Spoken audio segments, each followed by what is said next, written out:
queridos estudantes.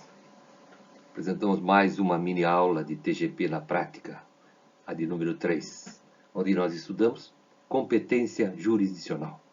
Então, vamos praticar.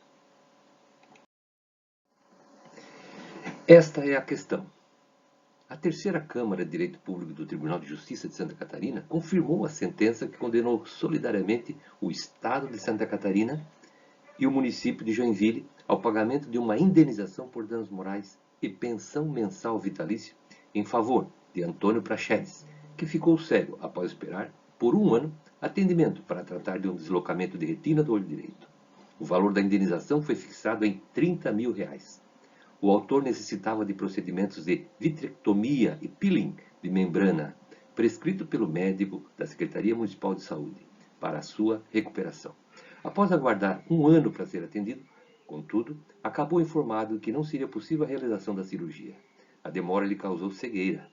Marceneiro de profissão, ele afirma que ficou incapacitado de exercer seu ofício após o episódio. Os entes públicos sustentaram a ausência de responsabilidade, mas seus argumentos não foram acolhidos pelo órgão julgador. O desembargador Júlio César Noll, relator da matéria, manteve a sentença, inclusive a pensão mensal vitalícia, e, para Noll, ficou evidente que o agravamento do quadro do paciente e a consequente perda da visão foram causados exclusivamente pela ausência de atenção e amparo dispensados pelos entes públicos ao quadro de saúde do marceneiro. A pensão mensal vitalícia foi fixada no valor de 1,8 salário mínimo. A decisão foi unânime. Então, nós temos um caso onde o Antônio Praxedes ingressou com uma ação buscando indenização por dano moral e também pensão mensal vitalícia pelo fato de ter adquirido uma cegueira por negligência dos entes públicos, o Estado de Santa Catarina e o município de Joinville. Vejam que é importante você definir claramente os elementos da ação para depois nós falarmos em competência. Tá?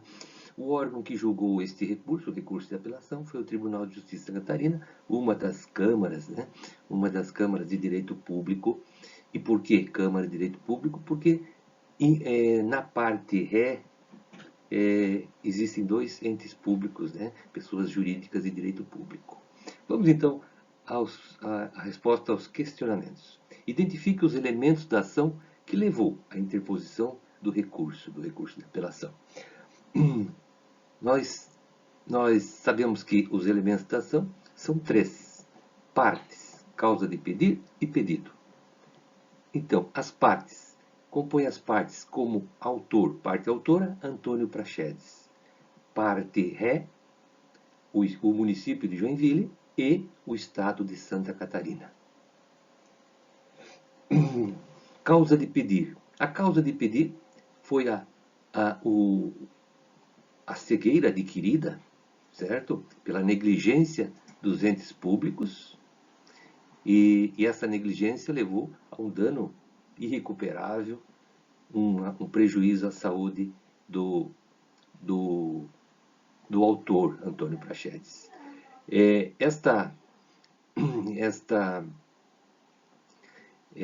causa de pedir, então, teve como centro a negligência dos entes públicos.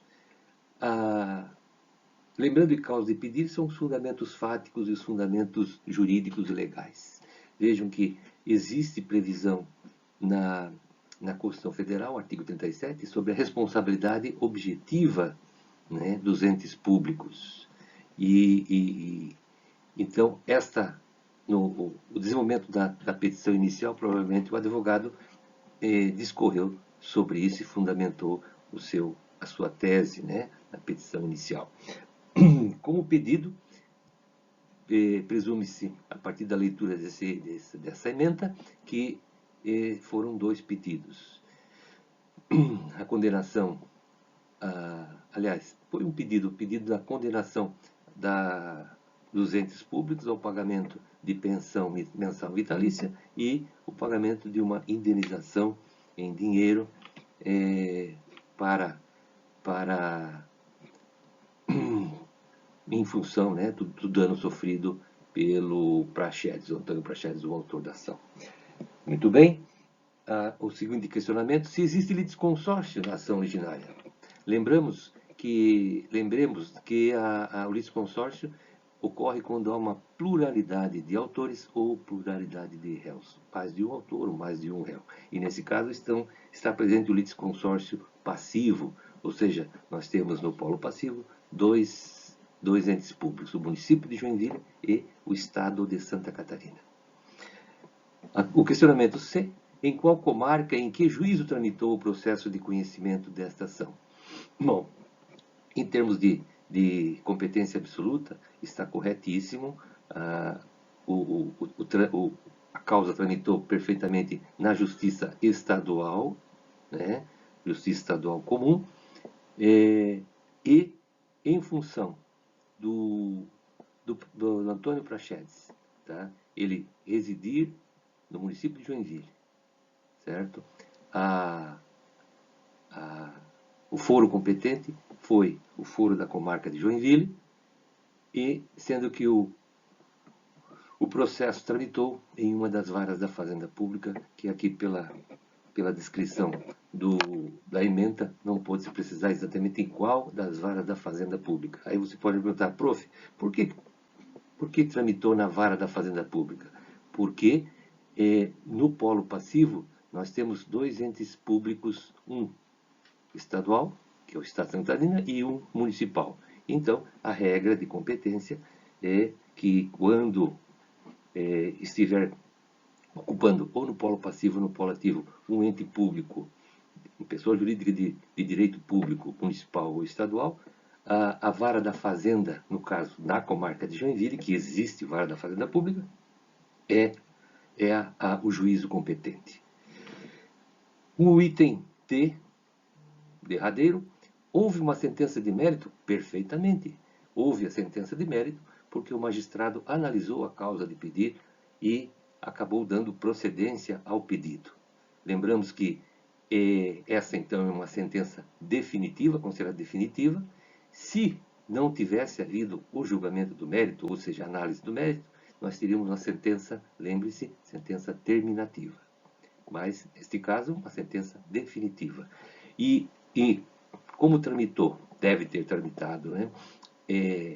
Deve ter transitado em julgado, porque fluiu o tempo de recurso. Acredito que não deva ter havido recurso para o STJ. Isto fez coisa julgada material. A classificação, dentro da nossa classificação quinária, né, das ações ou declaratórias ou constitutivas, condenatórias, executivas ou mandamentais, eu classificaria esta sentença e a própria ação, né, como uma de natureza condenatória. Ok? É importante você dominar esse termo essa questão da classificação das ações para você fazer corretamente o pedido ou os pedidos. Muito bem, eu agradeço a presença de vocês, a atenção de vocês. Um forte abraço, nos encontraremos em breve.